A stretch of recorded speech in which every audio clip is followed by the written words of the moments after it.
My daughter-in-law smiled at me across the boardroom table like she had already won.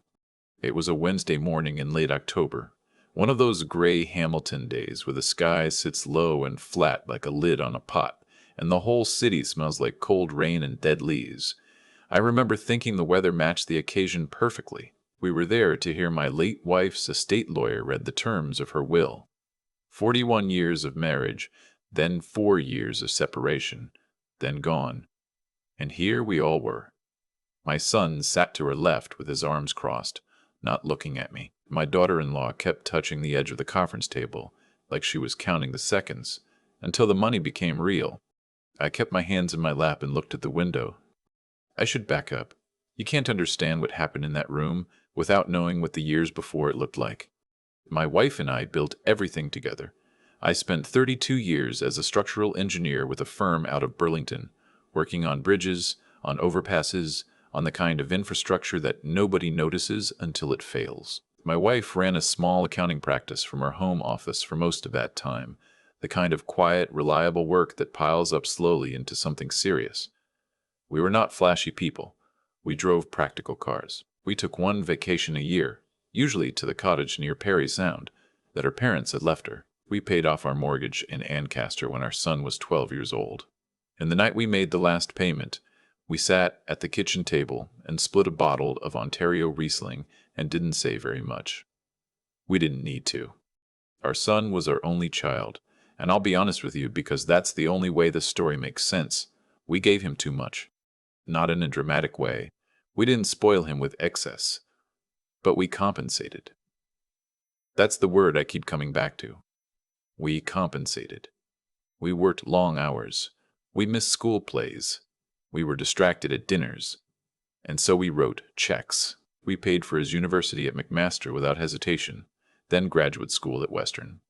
When he wanted to start a business at 27, we gave him $60,000 and asked nothing in return.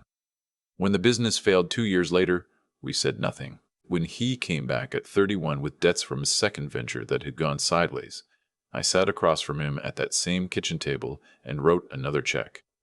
$43,000. I didn't tell my wife the full amount for 3 weeks, and when I did, she went very quiet and then said, "He's our son, Howard." Howard. That's me. I'm 64 years old. I grew up in a small town outside of Sudbury, the son of a man who worked in the nickel smelter and a woman who took in alterations on the side. Nobody in my family ever had $60,000 to give anybody. I built what I have with my own 2 hands and 40 years of showing up. I'm not telling you this to sound virtuous. I'm telling you this because it matters for what comes later. My son met his wife at a conference in Toronto when he was 34. She was sharp, I'll give her that. The kind of sharp that presents itself as warmth until you know her well enough to see the difference. She was for money, or at least she talked as though she was. She had opinions about neighborhoods and wine and the right kind of summer camp for children they didn't have yet. When they got married, my wife and I contributed $50,000 to the wedding without being asked, because it felt like the thing to do, and because my son had looked at me with that particular expression he had since he was a teenager, the one that was half expectation and half dare. My wife and I separated 4 years ago. I won't go into the details of a marriage that lasted 4 decades because those details belong to us and nobody else. What I will say is that it was not dramatic and it was not clean, and it cost both of us more than we expected in ways that had nothing to do with money. We sold the house in Ancaster and divided the assets. The cottage went to her. The investment portfolio was split. We were civil. We had been through too much together not to be. During those 4 years, my son called me roughly once a month. Not to check in, exactly. More to assess. I could feel it in the pauses between questions. How are you feeling, Dad? Are you keeping busy? What are you thinking about doing with your portion of the investments? They were the questions of a man who was tracking something, and I understood that, and I said very little. What I didn't tell him was that I had also heard from my wife. We had been separated, not estranged. She still called me sometimes, usually on Sunday evenings, the way people do when the house gets quiet and old habits surface.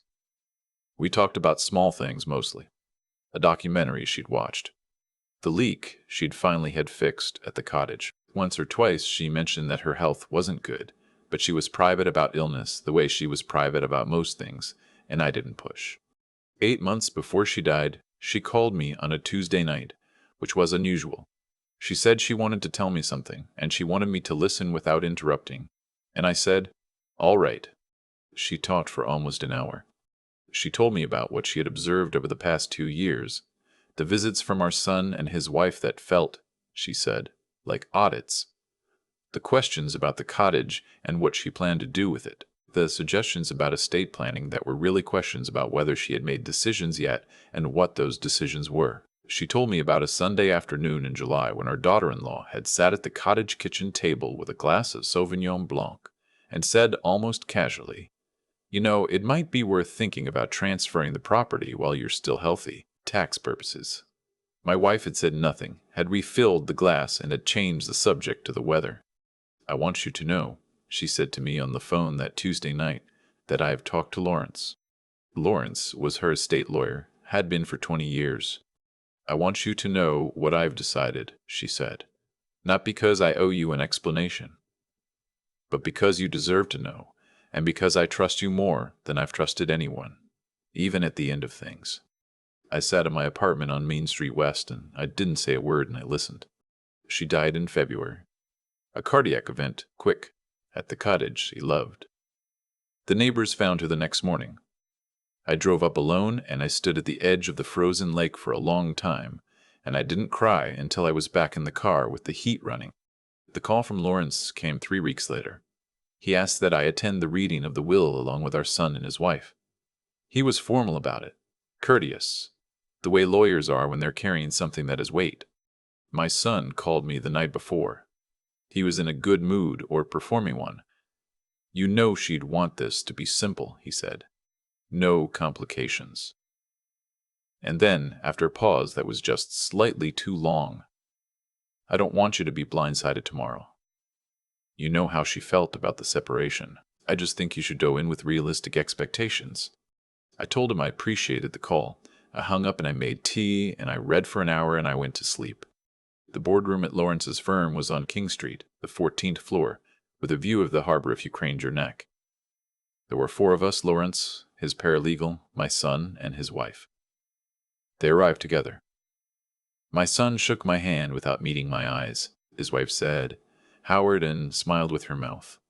Lawrence opened a folder and put on his reading glasses and explained the process briefly, and then began. My wife's estate was worth approximately $2.3 million.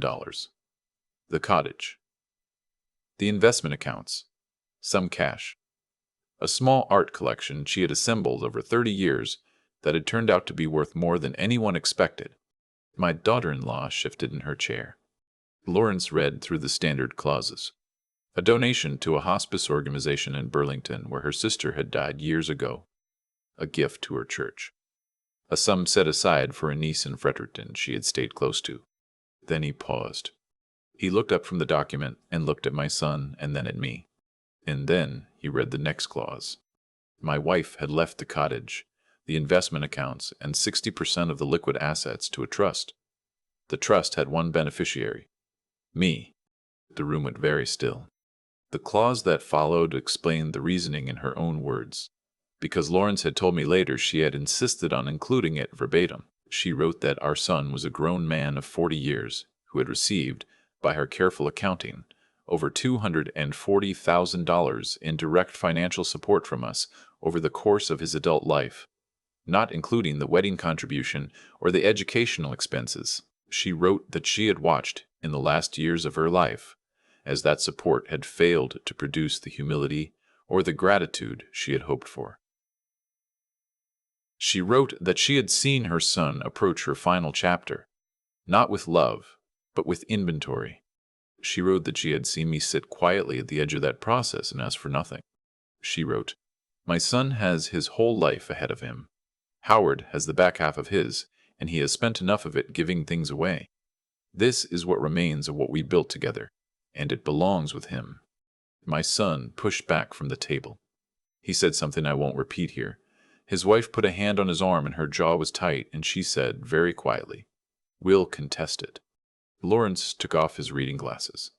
He was a calm man, 60-something, the kind of lawyer who has seen every version of this moment before. He said simply, "You're welcome to try. However, I drafted this document 18 months ago in consultation with 2 additional legal advisors, and your mother was assessed and found to be of full and complete capacity. I would be surprised if a challenge were successful." He said it without satisfaction. He was just telling them the weather. My son looked at me across the table. It was the first time he had really looked at me since we had sat down. I don't know what he was looking for. Guilt, maybe. Apology. Some signal that I would step in and make it soft. I looked back at him.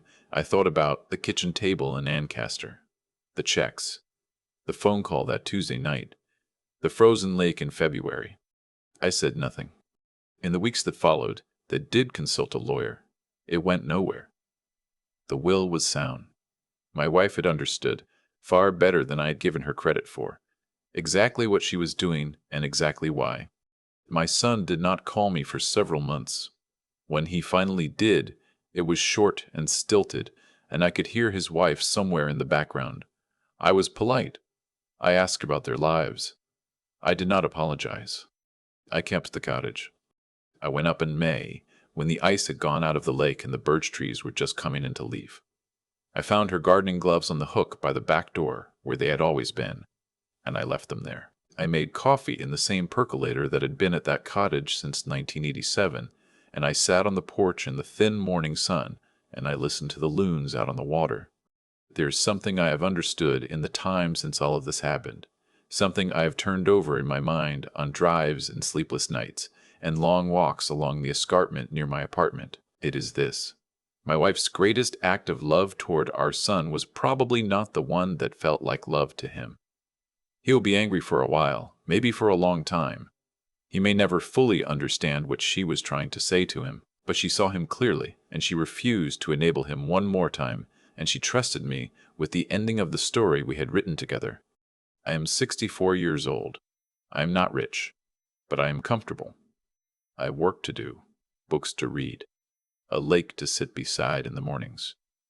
I have a friendship with a man named Bruce from my old firm, who I play cribbage with on Thursday evenings. I have my health, mostly. I have the gloves on the hook by the door. A few months ago, I was walking along the waterfront in Burlington, and I passed a young man sitting on a bench, maybe 30 years old, talking on his phone with the particular tone of someone who believes that everything he has not yet received is already owed to him. I recognized the voice, not the person, the voice.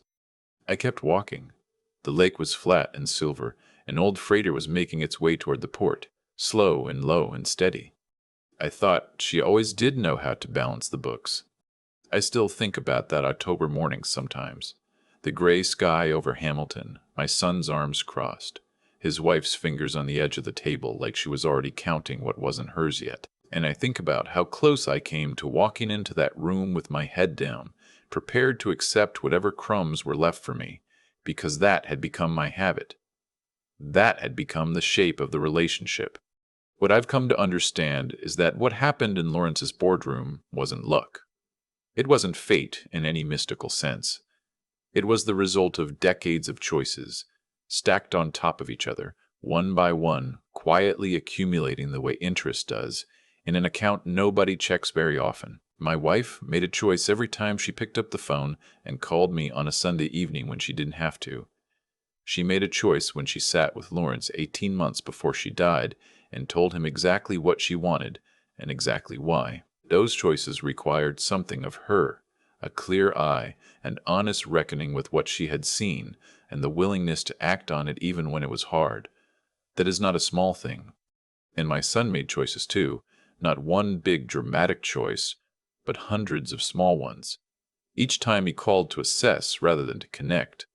Each time he sat across from his mother with a glass of wine and a question that was really an inventory. Each time he allowed his wife to steer those conversations toward property lines and tax efficiencies, while his mother was still alive and still watching. He is not a villain. But he made choices, and choices have weight, and eventually that weight settles somewhere. I spent a long time asking myself where I went wrong with him. I still don't have a clean answer. What I do know is that giving someone everything they ask for without asking anything back of them, no accountability, no consequence, no honest conversation, is not generosity. It looks like generosity. It feels like love in the moment. But it hollows something out in a person over time, removes the part that knows how to stand up on its own. My wife understood that before I did. She stopped enabling him in the only way she had left. The three things I keep coming back to, turning over in my mind on those early mornings at the cottage with the coffee and the loons, whether a person has the decency to treat others with honesty and fairness even when there's no audience, whether a person has the clarity of mind to see a situation as it actually is, not as they wish it were, and whether a person has the quiet determination to keep going when things are hard and unrewarding and nobody is applauding. My wife had all three. I like to think I've been working on them for 64 years with mixed results. I kept the gloves and the hood by the back door. I don't know why exactly. Maybe because some things deserve to stay where they belong.